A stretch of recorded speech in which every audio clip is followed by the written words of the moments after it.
Alright, let's go over this packing list one more time. Alright, rucksack, check.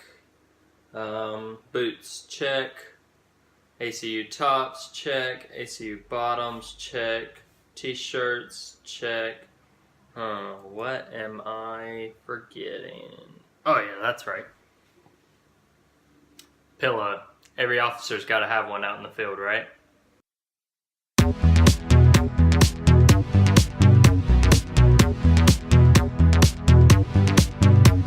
So the end of the year is coming up. That means a lot of cadets in cadet world are gearing up for CST, especially MS3s, some MS4s, like my buddy.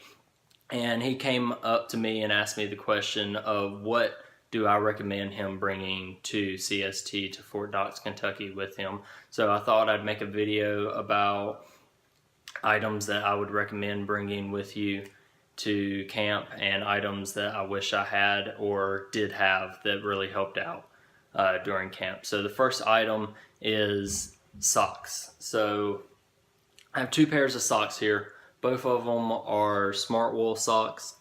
One is a $21 pair, one is a $13 pair. They're both made out of wool, both really good socks, and really could not tell a major difference between the socks. The $21 pair I got offline, $13 pair I got at Academy Sports, and you can get them at most sporting goods stores.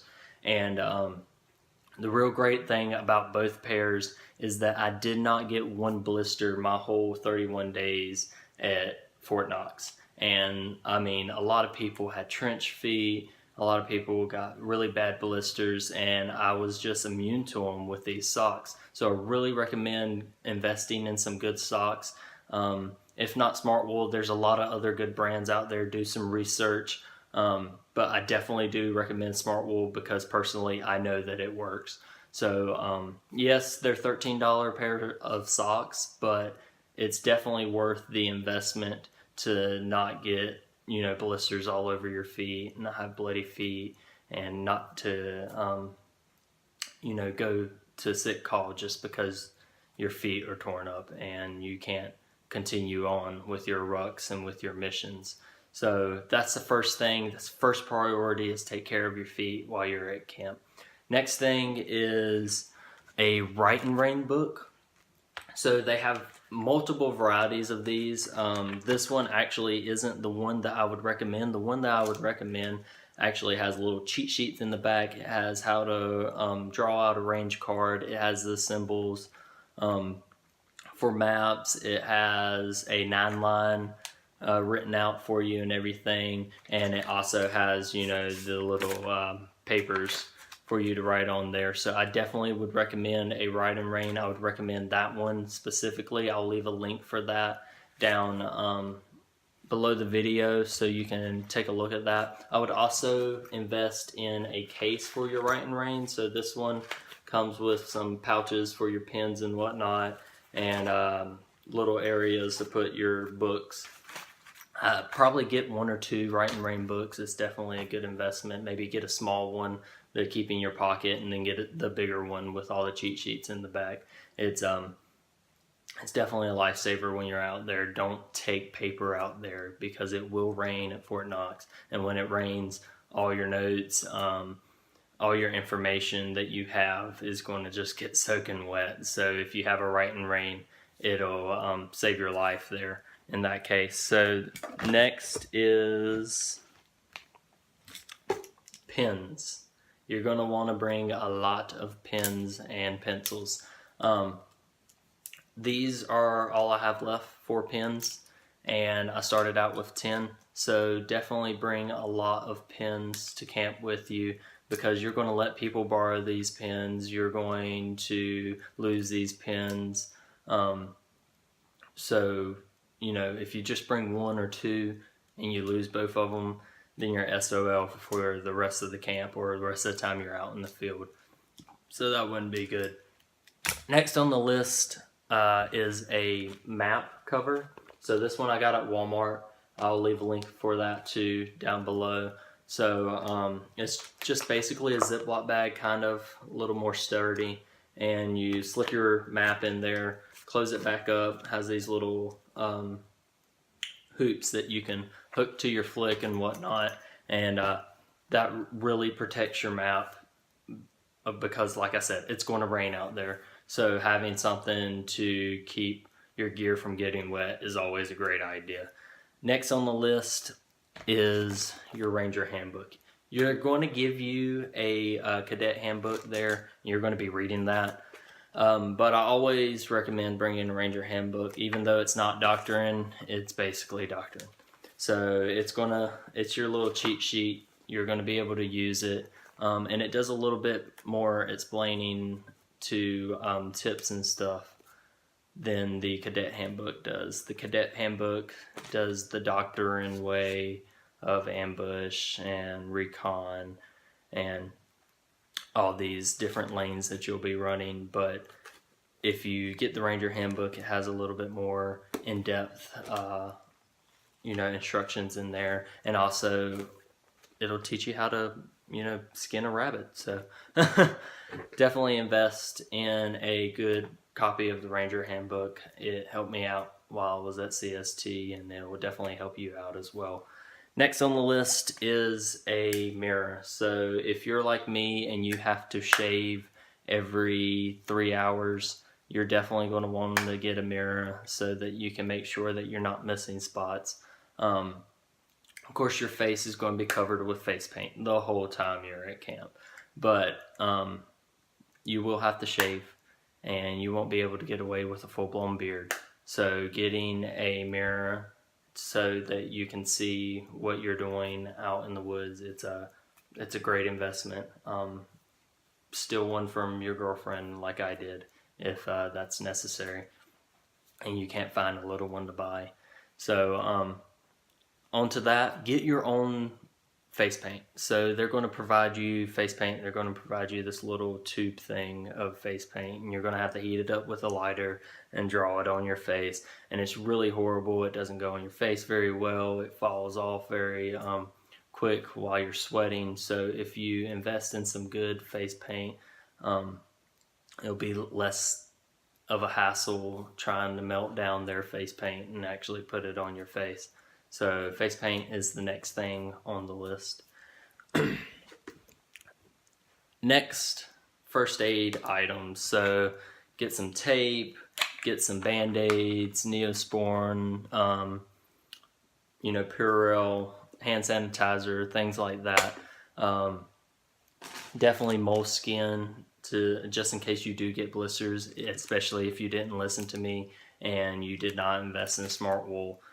You're going to get blisters, so get some moleskin, get a few things, and chuck that into your ruck just to have a little personal first aid kit just for bumps and scrapes, stuff like that. Of course, you're going to have sick call for the bigger things, but if you get a little cut and you want to put a Band-Aid on it and clean it up a little bit, you're not going to want to ask the medic for that, because the medics are most likely going to be anywhere from privates to sergeants, and they're going to come up and look at this person who's supposed to be an officer soon, and they're going to say, well, he's crying over, or she's crying over a little cut. So definitely invest in a personal first aid kit. On the lines of first aid kits, your toothbrush, get a little pouch. This came from Walmart. Once again, Walmart will be your best friend right before you go to camp. Get a little pouch to keep your toothbrush in. It's very leafy. It's very dusty at Fort Knox, so you want to prevent your toothbrush from getting all nasty. That's the way to do it. Next on the list, boot blouses. A lot of people don't like boot blouses while they're out in the field. They want to tuck their pants legs into their boots because they're afraid of bugs getting up in there. But it's really hard to do that every morning.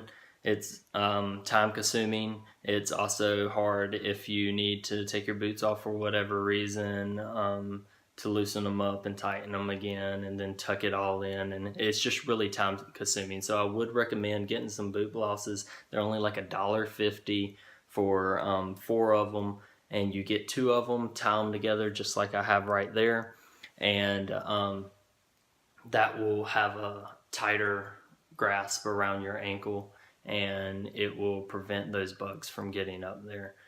Get a little bug spray and spray around there. Bring some extra bug spray. That's definitely, they'll provide some bug spray, but you probably want some more. A lot of people got ticks on them. Mosquitoes, bees, things like that are going to be all out in the woods, so invest in some bug spray as well. Next, get a good, and I don't mean cheap, I mean good watch. I got a G-Shock here. Got this from Walmart. Like I said, Walmart's going to be your best friend right before you go to camp. Make sure it has a timer on it. If you don't get a G-Shock, make sure it has a timer. Make sure it lights up so that you can see it at night on your night missions. And just invest in one that's not going to crap out after it rains and it gets a little wet, or after you run into a tree in the middle of the night, or you slide because you just got ambushed and you're trying to find cover and you break the glass or something on it. So invest in a good watch. Next, invest in a headlamp, multiple headlamps. Make sure they have that red lens there. I say multiple headlamps because one of my headlamps, I bought this one at Fort Knox. The other one was completely lost. I don't know whether one of my battle buddies accidentally packed it up in their stuff or whether it dropped out of my stuff. But it was lost, and I went like 3 days out in the field without a headlamp and was using that Vietnam little flashlight that didn't illuminate very well. So I definitely would recommend getting multiple headlamps, getting some batteries for those headlamps, and keeping those in a Ziploc bag away from the weather, of course. Next, we have gloves. So these mechanic gloves technically aren't within regulation, but I don't think anyone's really going to yell at you at camp if you have some mechanic gloves. But invest in some gloves, period, because you're going to be out in the woods, and especially if you're one of the first regiments, there's going to be briars and twigs and all that everywhere, and the paths aren't going to be made yet. So you're definitely going to not want to put your bare hand on that. You're going to want to have gloves to protect your hands so that your hands don't get all cut up. So I think that is all that I have that I would recommend bringing. Of course, there's like baby wipes and extra deodorant and stuff like that. If you feel like you need more, get more. It's always good to have more than what you need than not have enough. And you'll have multiple chances to unload your ruck and throw away what you don't need and keep what you do need. So if you spend a couple extra bucks and get more and more stuff, you'll be all right. Of course, you can get care packages out in the field and stuff from family and friends. I know I got my fiance to send me more socks and more deodorant and stuff like that. So just invest in good quality products for your experience at camp to be exactly what you want it to be. So I have the schedule here from my regiment, 10th Regiment last year, Jaguar Regiment, and I will be going through this schedule day by day, probably weekly videos about what you will do the first week, second week, third week, and fourth week at camp. So stay tuned for that. I'll be going in details. If you have any questions about camp or ROTC in general, just leave me a comment down below and I will address those as quickly as possible. If you like the videos, please subscribe. Please like the videos, of course, and I'll keep them coming. Really appreciate your time and hope to see you on the next video. Thanks.